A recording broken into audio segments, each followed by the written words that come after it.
With the WINN FM News, I am Kevin Brown. And I am Yolana Weeks. Our top stories. Government officials expound on MOU signed with Nigeria's Warri Kingdom. Trade war. St. Kitts and Nevis's Prime Minister says the cost of living will go up and will affect residents negatively. Young CEO Shakid Benjamin leads a Red Rocket Group to propel music creatives in St. Kitts and Nevis. Tourism Minister Dr. Ernest Hilaire discusses flight losses to St. Lucia. The Caribbean Examination Council, CXC, has been repositioning itself to enhance its relevance and impact in the changing educational landscape. Internationally, US and Iran set for more nuclear talks in Rome. Now, the details.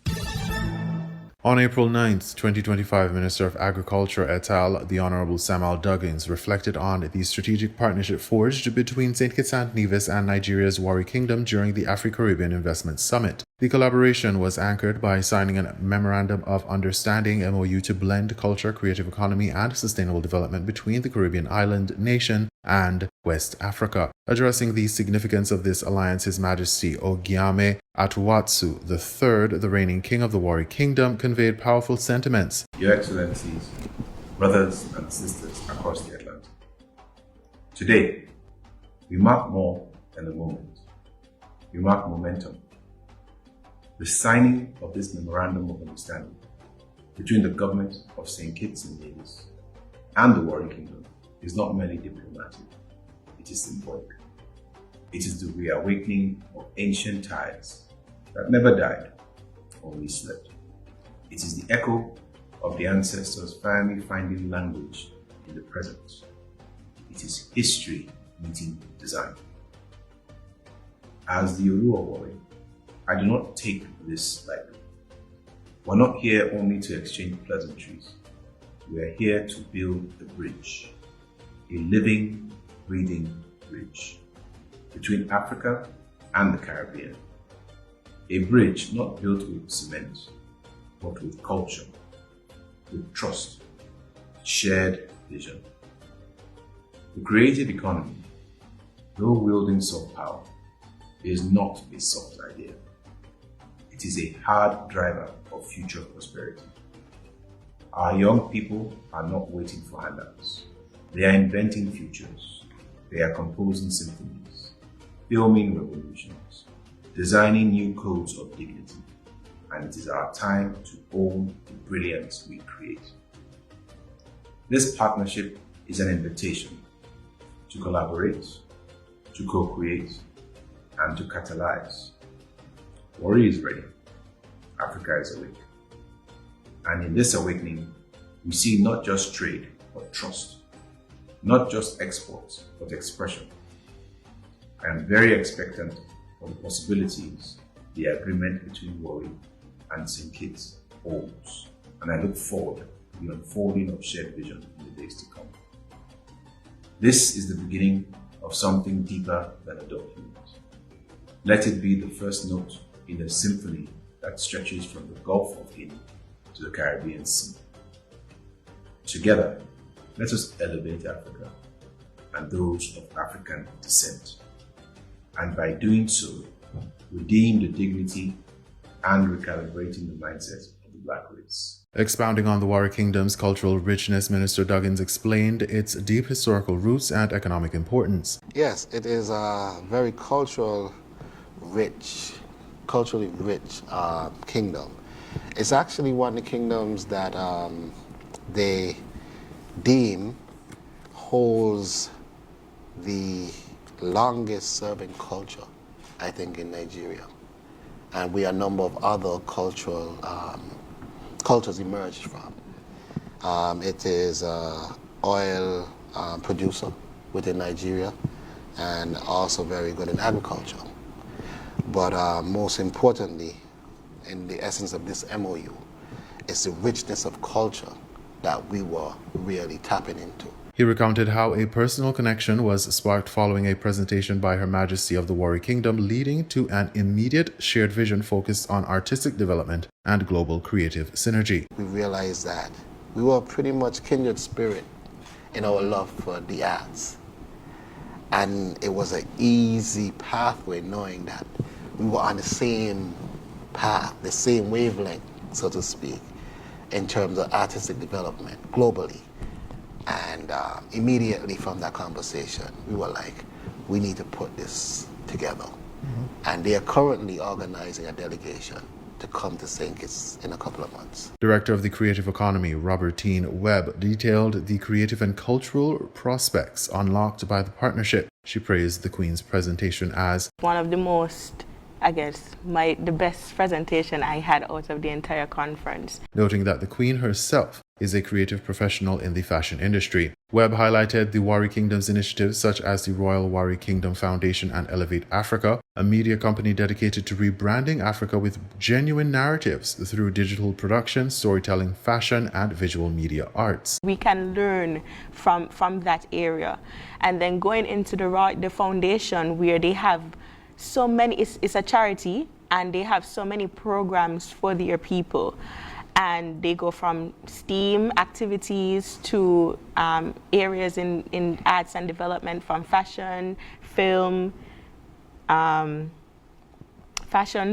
storytelling, and so much more, even in terms of traditional artwork, in terms of dances, in terms of drumming, in terms of beading. And so we wanted to connect in terms of developing capacity building and skill development programs in that area, but also because, as I mentioned before, we always look towards talent export and global success. We can now form a partnership where some of our creatives can have a cultural exchange where they go to Nigeria, the Warri Kingdom, and build their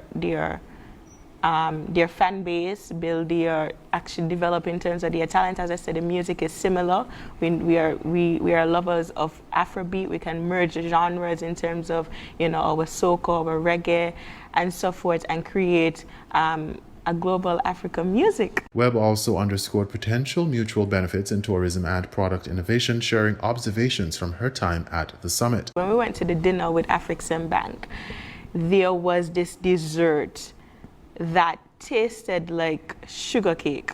Yes. However, the presentation of it was different. It was very classy, but it made it appealing. And so my thing is, yes, we already have the taste. We already have it. But how do we package it to market it, to sell it? And I think that we can learn from that. It was like in this ball that was casted with, I don't know what it was, but it looks lovely and it tasted lovely, but it reminds us of the sugar cake that we have. And then when I was on the airport as well, I recognized Crocus bag. They made it look like a luxury bag in terms of the way that it was painted, and it was Crocus bag, what we know as Crocus bag.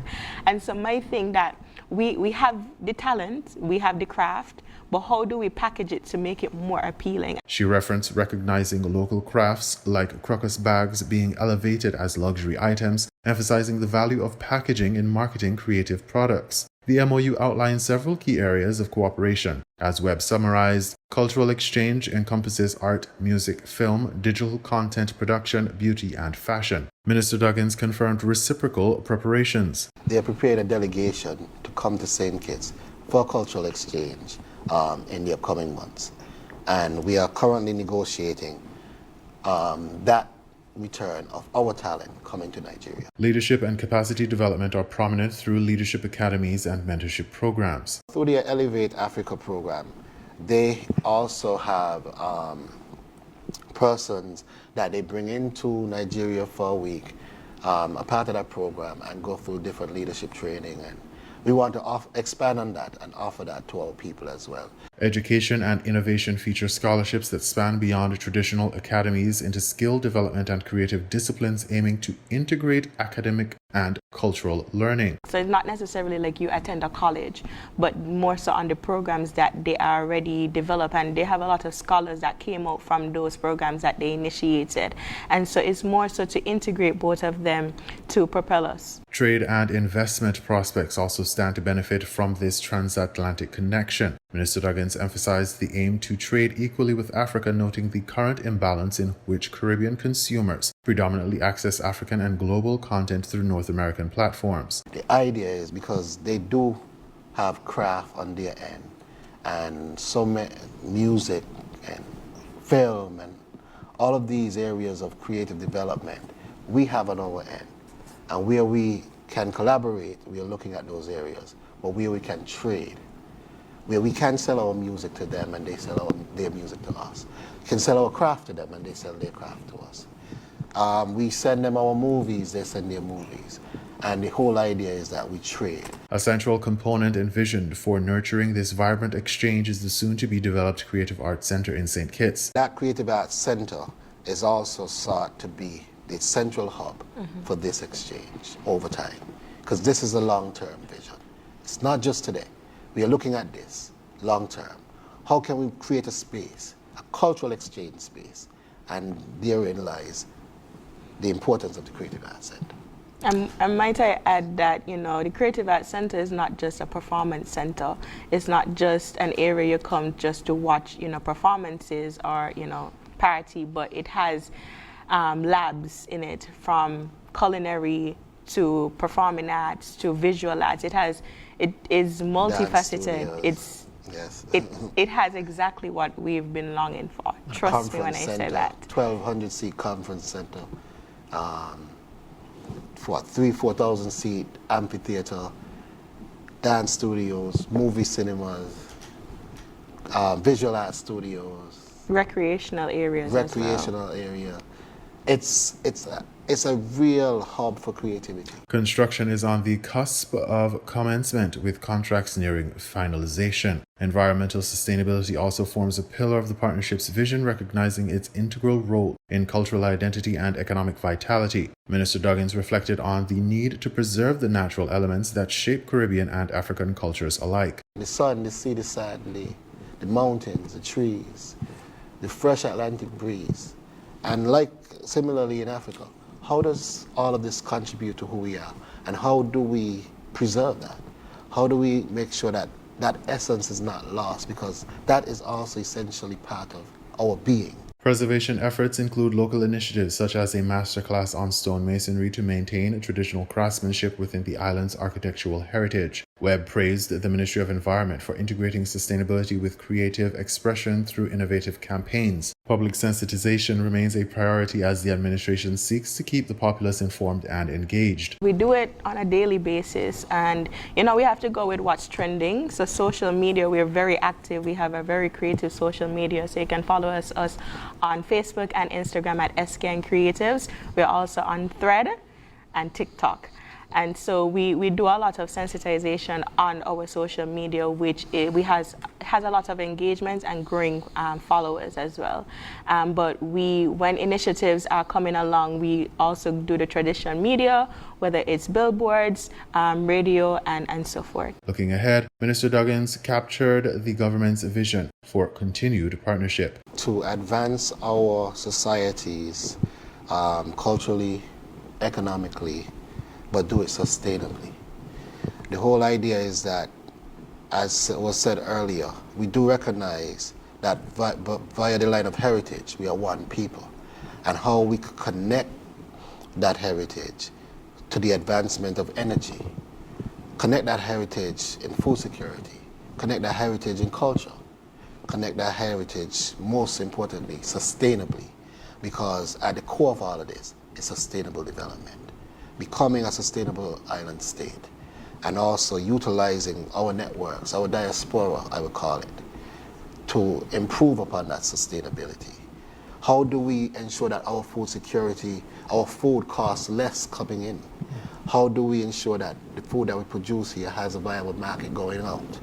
How do we ensure that our energy needs are met through the support of our diaspora? How do we ensure that where we can, we support our diaspora in helping them meet their energy needs?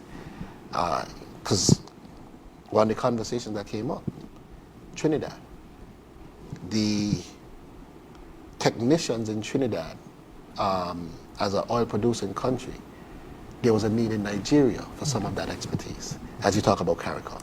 So we're talking about sustainable exchange, sustainable development. All working together to fit one All vision. working together. Right. That's one Africa. This landmark alliance between St. Kitts and Nevis and the Warri Kingdom exemplifies not only a renewed bridge of culture and commerce, but also a shared commitment to sustainable development, creative empowerment, and a future where the African and Caribbean diasporas flourish in unison. The path ahead is vibrant with the promise of collaboration, capacity building, and a symphony of connection stretching across oceans.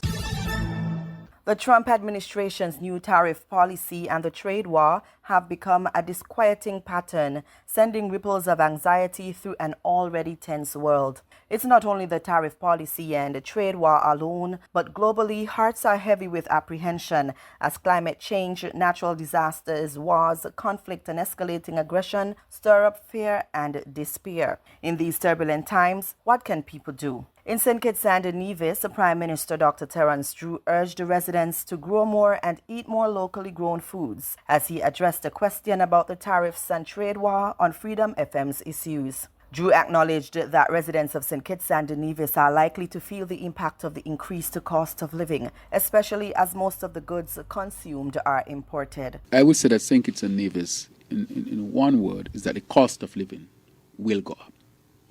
And it will affect all of us negatively. Not just St. Kitts and Nevis, but the wider Caribbean. It will affect us significantly because we import so much things into the region. A lot of our food, a lot of our consumables, we import into the region. We don't produce and export enough. And if we were to export enough, they'll be subjected to a 10% tariff. Now, if they go to the United States of America. Now, one of the things that affecting us is that, one, the tariff would affect the whole globe, therefore prices will rise across the world. That's one. The second one that is being contemplated is that any Chinese ship, made ship or owned by China, any ship that touches the United States of America, there will be a charge of about $1.5 million. That means anything that is carried on that ship, everything goes up exponentially. That has nothing to do with the 10% tariff. That is a whole different thing. That means, therefore, the cost of living we can expect and have the potential of increasing significantly. That is why we are seeking to have this audience in Washington so that we can have meaningful discussions to the benefits or to the benefit of all of us in the Western Hemisphere. So that is a very, very serious and crucial matter, EK. And that is why it is important that we here in St. Kitts and Nevis, we seek to grow more, eat more local, things that we see at a particular price, that price can change significantly. Plans to mitigate the effects of the tariff and the trade war cannot be implemented overnight. They will take some time to implement, grow, and get up and running, pondered Maurice E. K. Flanders, host of Issues. He questioned the Prime Minister about whether a plan could soften the effects for residents of St. Kitts and Nevis. We had softened our plan when we decreased the VAT and, we gave the budget boost wallet and so forth. Because we expected from our model that, inflation would ease in the second half of this year and give people a chance. We have done that. But look at what has happened. The tariffs and so forth, they have gone up tremendously. It is going to be very challenging for any country to deal with them. We have to quickly. That is why I kept saying that we have to diversify and look for other ways as quickly as possible. The government established a farm to help support farmers with food production, a key priority for food security and economic diversification. While the VAT reduction and the budget boost wallet have helped to ease the burden at the supermarket counters, Dr. Drew believes that further subsidies such as VAT exemptions could affect the government's finances. We are increasing significantly our output as well. For example, we need to get into larger farming opportunities and ask our people to plant more. And presently, as I'm speaking, we are doing a 100-acre farm. I have not announced it as yet, but it's actually going. A 100-acre farm to supplement the other farmers in St. Kitts and Nevis so that we can increase our output. That too will be significant. Because if you cut the VAT too much, you will not collect enough funding to do the social programs, and no country can work without that. And secondly, if you continue with the high rate of social programs without another type of intervention, it will definitely affect the fiscal position even more. So it will require all of us coming together to make sure that we increase production, We seek to decrease imports and look to other areas and regions for us to be able to have goods and services as well at much lower cost. The tariff and trade agreements will likely accelerate the Caribbean community's action towards regional integration as regional leaders stand united against the trade war. Prime Minister Drew believes the Federation must seek new areas for commerce, trade, and development. He suggested South America and Africa. Trade between South America and the Federation is expected to be cheaper than with North America. So our plan is to seek to have products from these other areas which are cheaper to come into the region. They're already coming. It's just for our people to determine, look, I really have to shift in terms of the choice that I'm taking. Because if it comes from South America to here, it may not necessarily have to touch North America, which would carry it, where a ship would cost $1.5 million and everything goes up. But can we get it directly here? And if it comes directly here, would that be one of the choices that our people would take? So it depends. We as a people, we have to take advantage of the other products from other parts of the region that would not be subjected to this high tariff. In addition to that, for example, when I went to Africa, one of the things that we discussed is setting up a hub here in St. Kitts and Nevis, where we can have products from across the Atlantic come in to St. Kitts and Nevis, and from here we almost become a distribution point throughout the region. So that, I think, can have tremendous potential. But in the interim, what can happen, because we already have products coming in from other parts of the region, we have to look at those products very seriously, because those coming from other parts that we are accustomed to, the price would be much increased. As the tariff and trade war situation unfolds, CARICOM and other regional bodies are standing at the vanguard for the people of the region, but economic diversification and behavioral changes, such as consuming less processed foods and eating local to ease the pressure on the cost of living, are paramount. Shakid Benjamin stands out as the dynamic and youthful CEO of Red Rocket Group, a versatile record label and music production agency based in St. Kitts and Nevis. Offering a comprehensive suite of music industry services, Red Rocket Group is a one-stop shop for artists and creatives aspiring to excel in various facets of the music business. From ready-to-use beats to full-scale production involving recording, mixing, mastering, and artist management, the company strives to support creatives in realizing their full potential. This strategic approach has earned Red Rocket Group recognition among tech innovators across the Eastern Caribbean Currency Union, ECCU, culminating in sponsorship from the Eastern Caribbean Central Bank, ECCB, to attend the 2024 Tech Beach Retreat in Jamaica, a key event for innovation and entrepreneurship in the region. On a recent episode of ECCB's Youth Express, Shakid Benjamin shared insights into his passion for music and the innovative use of technology within his business operations. I started playing music around 2009. I started with steel pan, and as I ventured to high school and college, I picked up other instruments like clarinet, saxophone, and also went a bit further into steel pan, traveling as far as Antigua to perform with different bands for their panorama. Benjamin reflected, describing the deep roots of his musical journey. He explained the transition from passion to enterprise. I would say it started around maybe 2018. At that point, as a performer, a soloist as well, I realized that there was a major gap between us performers and the business side of things.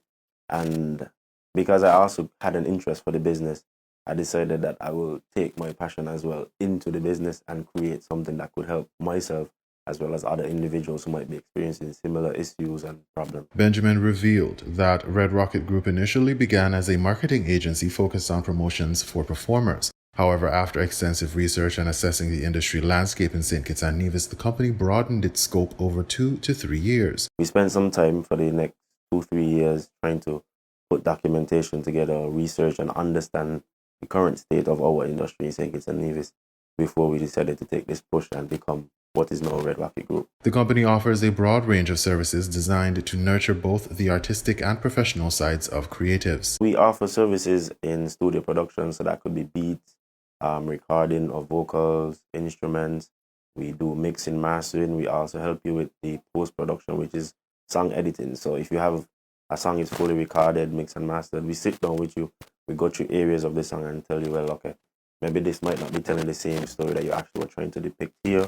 So maybe we need to make some changes here. He further emphasized artist development beyond music. We also offer career development services where we have advisors sit with the artists, work with them on performances, developing sets for their performances, and developing the individual themselves. Because it's one thing to be an artist and a creative, but you have to also be able to merge who you are outside of that side of the industry and combine you as an individual and you as the creative.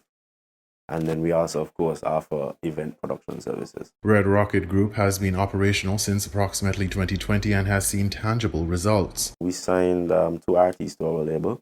That's Astrovale and Blade the Artists. We saw Astrovale would have increased his followers, his streams, and regular listeners. And out of that, we released his debut EP with us. And that EP gave us a good reward.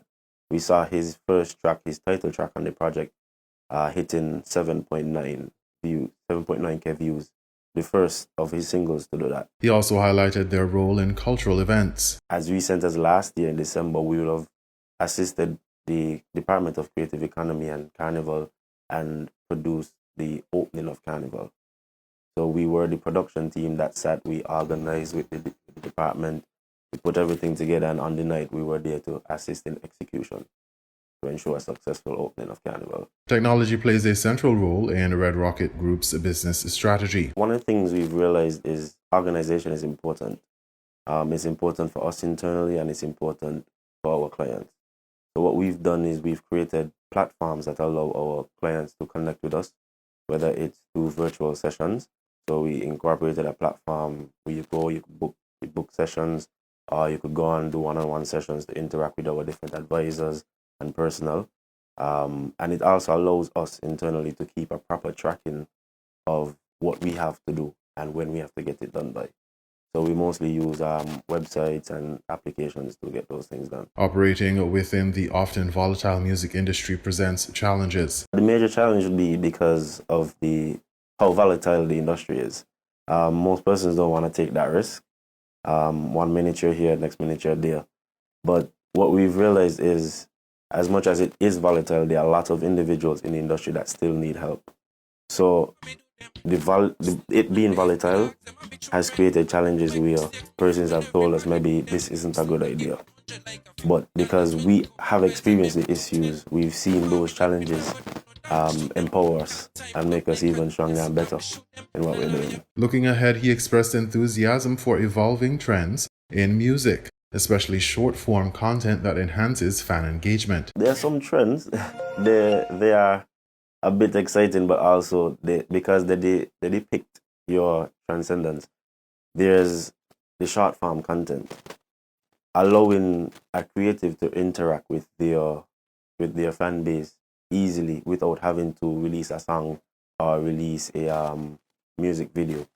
That small interaction, whether it's on TikTok, Instagram, it allows them to create such a greater bond that you build more than just fans. You build a community, as some people might say, a following that would be with you from start to end. For upcoming talents wondering how Red Rocket Group can elevate their music careers, one of the things I say we strive on is working with new talent.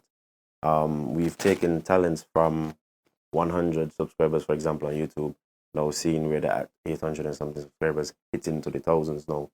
So what we do is we create an environment for them. It's more like an incubator. So that's how we sell to our creatives. We offer your incubator where you could access multiple resources that would benefit you in the long run. And through these services, it offers development, not just in your career, but as an individual. The conversation ended on an engaging note as Benjamin accepted an impromptu challenge from the host for beat production, demonstrating Red Rocket Group's commitment to hands-on support for creatives.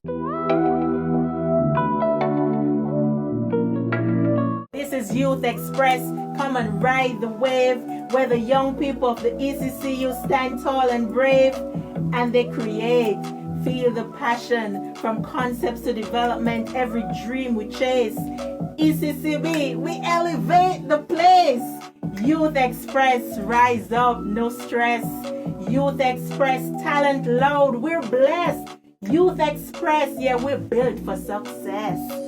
Woo! Red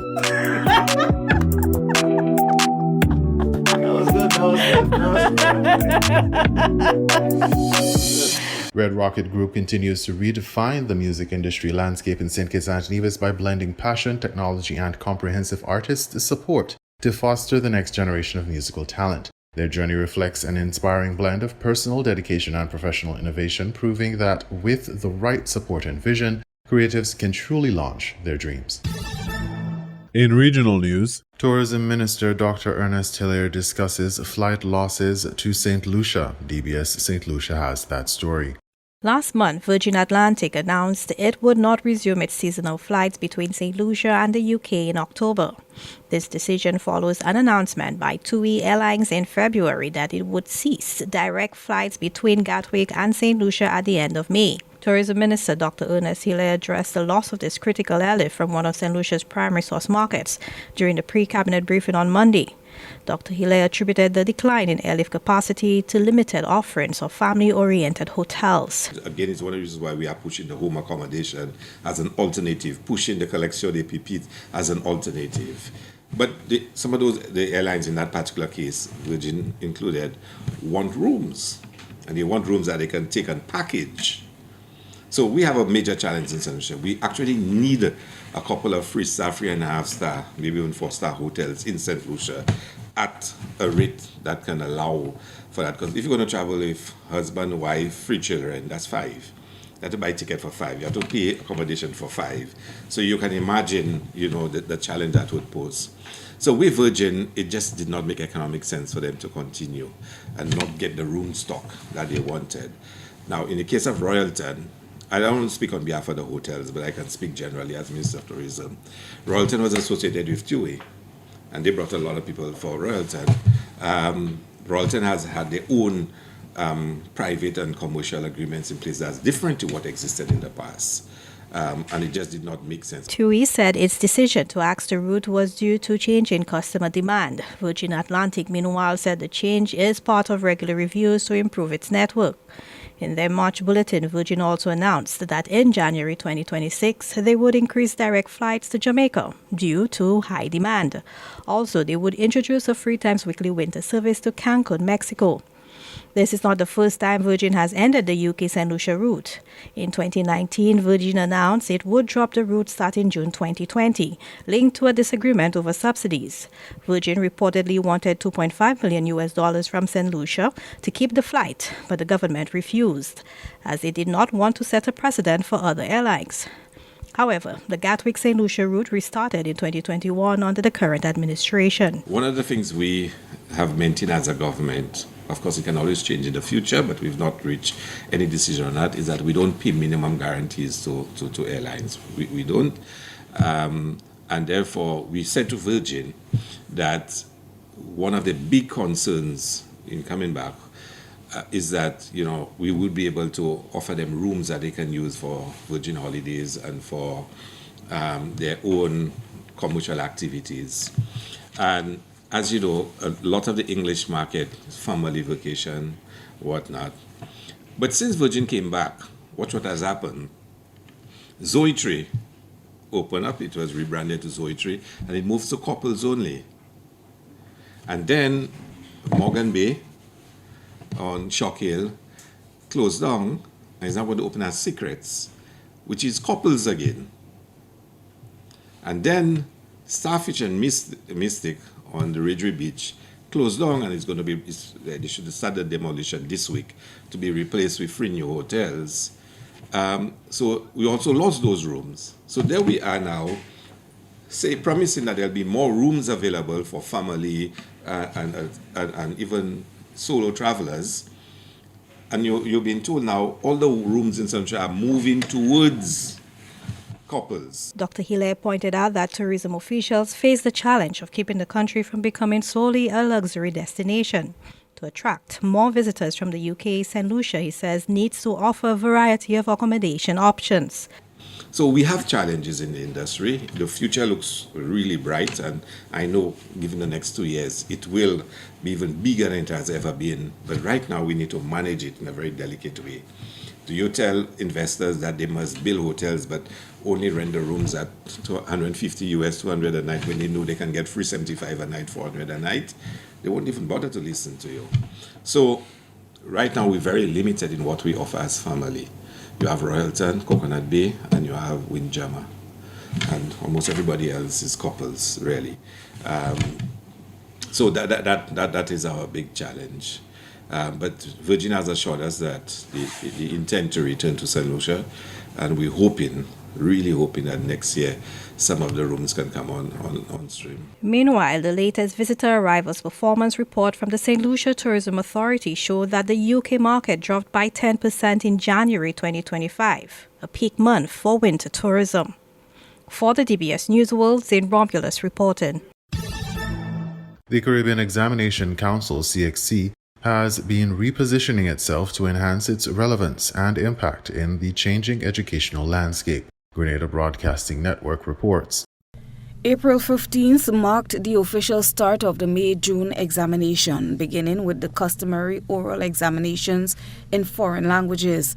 The Caribbean Examination Council said more than 100,000 candidates are registered to sit more than 600,000 subject entries. Come 2026, there will be some adjustment to exams offered electronically.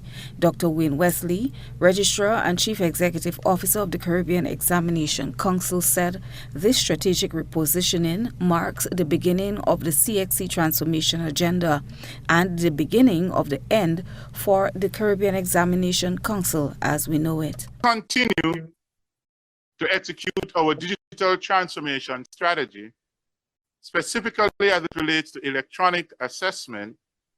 Kindly note that effective January 2026, all examination administered in the January sessions will be offered electronically, either as e-assessment or hybrid e-assessment.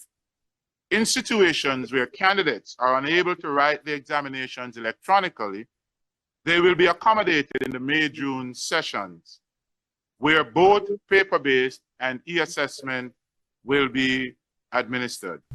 Dr. Wesley explained the three components. The modernization of our governance system, which involves a review of CXC's Article of Agreement to include expanded stakeholder representation, enhanced accountability structures, relevant expertise and prudent oversight, and appropriate board organs committee created to ensure adherence to policy mandates. Secondly, organizational redesign. This speaks to redesigning within a resilient construct to make CXC fit for purpose in carrying out its duty of care to the regional education system. The third element of the repositioning strategy is that of reimagining assessment and certification. Dr. Wesley also highlighted the new form of qualification that has been developed, which places the learner at the forefront. This new qualification will take into consideration how students learn, the pace at which they learn, and the amount of content they can absorb at any one time. Dr. Wesley said they have started this modular with both English and mathematics. The first pilot for the CTEC certification will be rolled out in September 2025. Typical and individualized approach options will provide a greater level of flexibility for the system. So what is this new qualification CXC is coming out with? It is our qualification that currently will be at the same standard of CSEC and CAPE. It will be utilizing the same syllabus. It will focus on related and relevant learning outcomes, as well as providing for the progressive achievement of competencies, and of course, non-terminal, and hence the progressive nature of the syllabus. This new qualification is what we call the Caribbean Targeted Education Certificate CTEC. This CTEC, along with the suite of credentials that we offer, will be our micro-credential and will be awarded to students who successfully achieve a module. Then this will lead up into our intermediate credential, which you're already familiar with, our CSEC and CAPE, which will be awarded to those who achieve a defined set of modules for a subject or the full subject going forward. Chrislina John, GPN News. We now bring you these international reports. Iranian media says the director of the UN's nuclear watchdog has arrived in Tehran to speak to its officials ahead of nuclear talks with the US.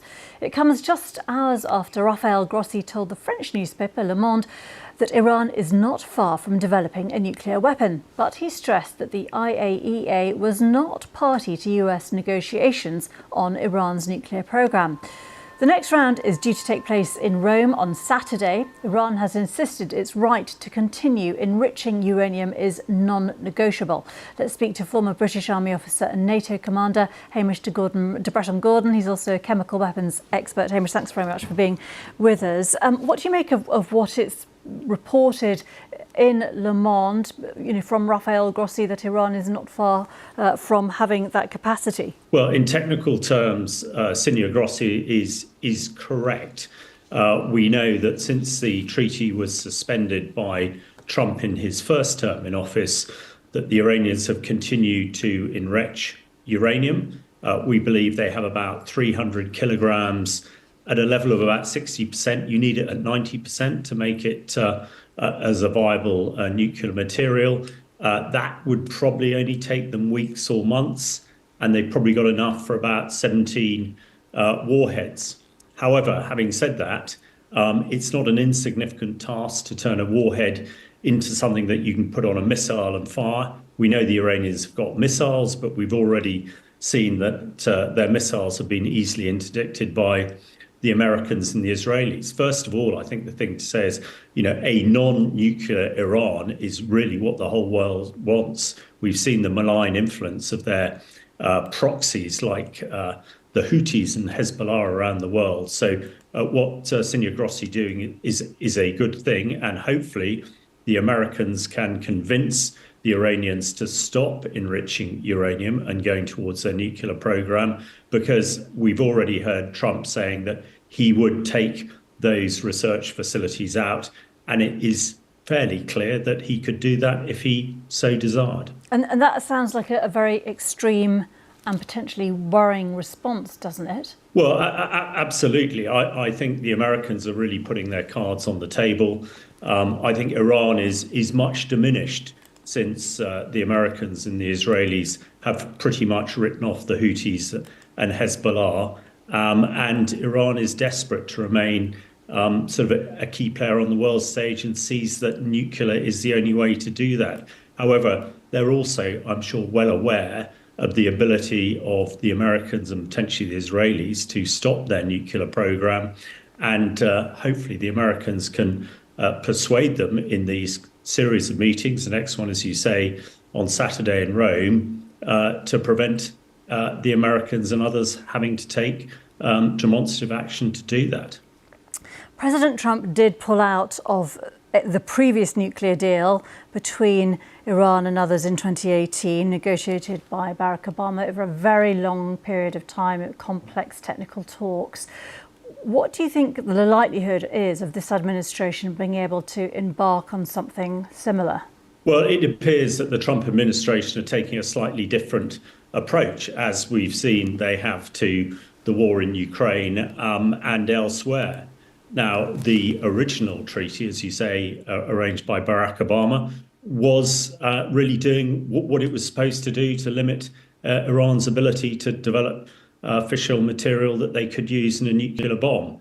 And had that continued, one assumes that they would be no closer to making a nuclear bomb than they are now. However, having said that, Trump has a different approach, and we have seen that he's been successful in nullifying the Houthi threat down in Yemen, and this might well be successful. But of course, one would hope that treaty and negotiation is the best way to reduce the threat of an Iranian nuclear weapon, rather than actually conflict that could spiral further conflict in the region. The World Trade Organization slashed its forecast for global merchandise trade from solid growth to a decline on Wednesday. It said US tariffs and spillover effects could lead to the heaviest slump since the height of the COVID pandemic. WTO's Director General, Ngozi Okonjo-Iweala. We project that global merchandise trade volumes will decline by 0.2% in 2025, nearly 3 percentage points below the level we would have expected without recent trade policy shifts. The WTO said its new estimate was based on measures in place at the start of this week. US President Donald Trump imposed extra duties on steel and car imports, as well as more sweeping global tariffs. That was before unexpectedly pausing higher duties on a dozen economies. His trade war with China has also intensified, with tit-for-tat exchanges pushing levies on each other's imports beyond 100%. We currently estimate that merchandise trade between the two economies will fall by 81%, a drop that would have reached 91% without recent exemptions for products such as smartphones. So without the smartphones, 91%, with that exemption, 81%. And this level of a drop in US-China trade of the magnitudes we are talking about is virtually tantamount to a decoupling of the two economies. The WTO chief added that this trade disruption could increase Chinese merchandise exports across all regions outside North America by between 4% and 9%, and other countries would have opportunities to fill the gap in the US in sectors like textiles and clothing. The WTO said the services trade, though not subject to tariffs, would also take a hit. That was by weakening demand related to goods trade, such as transport and logistics. Broader uncertainty could dampen spending on travel and investment-related services. The WTO said it expected commercial services trade to grow by 4% in 2025 and 4.1% in 2026. That's well below baseline projections of 5.1% and 4.8%, respectively. You were listening to the WINN FM 98.9 newscast. Our top stories were: government officials expound on MOU signed with Nigeria's Warri Kingdom. Trade war. Sinkit Nevis's Prime Minister says the cost of living will go up and will affect residents negatively. Young CEO Shakid Benjamin leads a Red Rocket Group to propel music creatives in St. Kitts and Nevis. Tourism Minister Dr. Ernest Hilaire discusses flight losses to St. Lucia. The Caribbean Examination Council, CXC, has been repositioning itself to enhance its relevance and impact in the changing educational landscape. Internationally, US and Iran set for more nuclear talks in Rome. Thank you for listening.